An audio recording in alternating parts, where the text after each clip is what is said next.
In 1914, Britain had a very small professional army. At the outbreak of war, men had started coming forward to volunteer for what they saw as the Great Adventure, so much so that by the end of 1915 there were 2.5 million more volunteers, swelling the size of the army.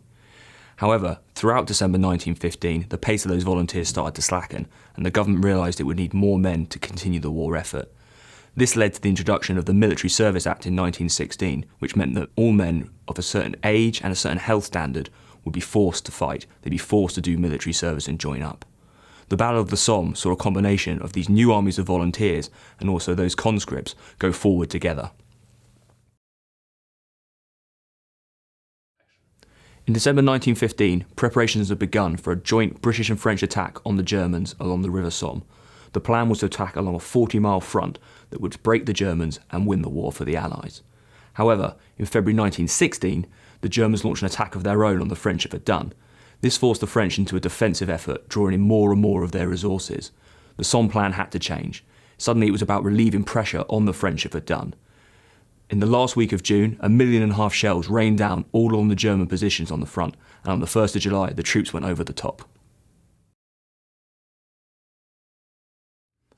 At the end of the first day of the Battle of the Somme, the British Army had suffered 60,000 casualties, 20,000 of them fatal. While there had been some successes, a lot of the objectives had failed. The decision then had to be made, to call the battle off or to carry on. The British Army kept going. New tactics were tried with the introduction of tanks, new resources were used with the introduction of the conscript armies, and for 140 more days the British Army would fight on the Somme. On the 18th of November 1916, the Battle of the Somme finally ground to a halt.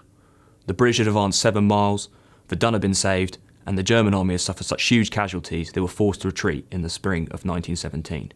But was it all really worth this massive cost? Haig certainly thought so, and said in his official dispatch that any of those results alone would have justified the Somme. But the politicians in Britain weren't so sure, and began questioning not just Haig, but his tactics as well. The Battle of the Somme continues to divide opinion today.